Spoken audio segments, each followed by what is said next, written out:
Hey, good morning, everybody. I have a question for you. Are you engaged? I mean, like engaged at work? Are your employees engaged? Are you seeing engagement occur in your organization? This is really important. It's really important because this is one of the first things to go as culture starts to suffer is employee engagement and frankly, engagement of the leadership. So there are several different factors to look at in this. Are people being enthusiastic? Are they emotionally and psychologically committed to the organization? You have to think about all those because ultimately, what's the result of engagement? Well, increased productivity, better morale, lower expenses, higher productivity, higher profitability, and really better customer service and customer experience. So this is all really important. I think we would all agree to that. So I want you to think about something. And I had this experience quite recently. My wife had it this morning. She's on an airplane. I was on a flight, travel a fair amount. I was on a flight and same, back and forth flight, one crew going out one way, the next crew bringing it back. I was on the flight going out one day, I was on the flight coming back the second. And the same airline, basically the same airplane, and the crews were totally different.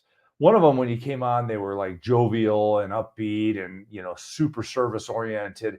And it was interesting because when something was not the way it needed to be, they would ask. They had great engagement with the customer to get people to accomplish things.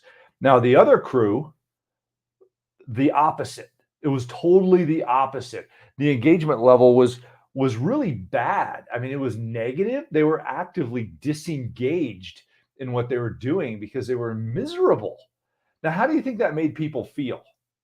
I mean, I've heard people say, I'm never flying this airline before in circumstances like that. And it's not just an airline. It could be any business. I mean, you walk in and you walk up to the counter to make a purchase or get a table or whatever it might be. And is the person engaged or are they disengaged? They're just oblivious. They don't care. Or are they actively disengaged, which means they're really miserable and they're telling everybody that they're really miserable and they're acting that way. Those are the three ways to think about engagement: engaged, disengaged, or actively disengaged. So here are some stats for you. Only about a third of employees are engaged. Only about a third are engaged. Now that's interesting because if we only have a third of our people actually performing, isn't our company performing at roughly a third of the capability, or maybe even less than that? Because if we have actively disengaged people performing as well, they might be driving away customers and reducing the top productivity in the organization. So a third are actively engaged or are engaged. So you're engaged or you're one of these other two. Weird, but about 50%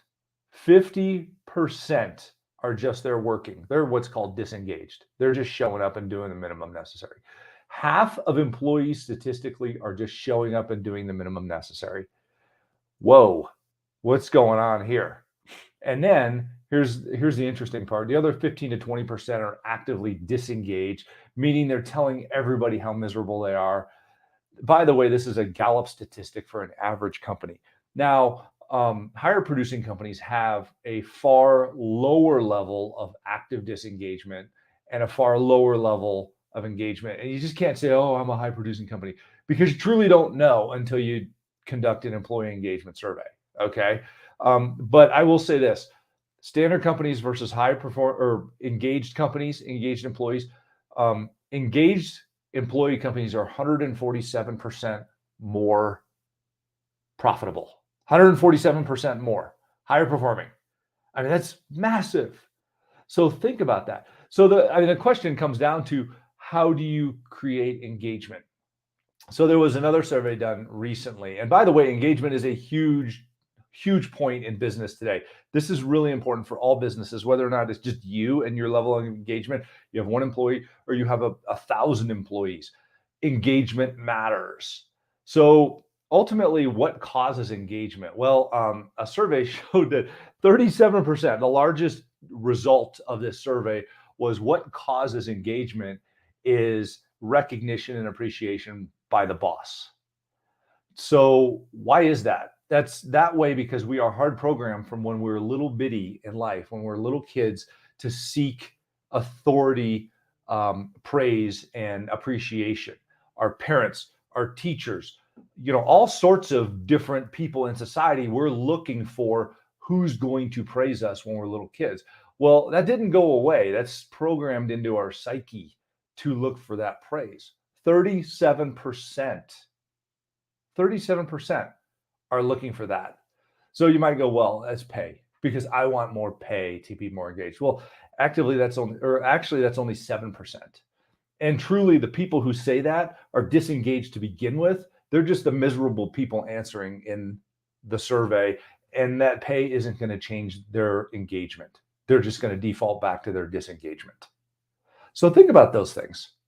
This is an interesting concept. There are a lot of ways that you can actually shift the productivity, shift the profitability, shift the customer experience and results that you provide for your customers overall through some of these different leadership techniques. So you want to stay up to date on those, go over to adamcontos.com, my website. Here's the, where is it? Right over here on the screen.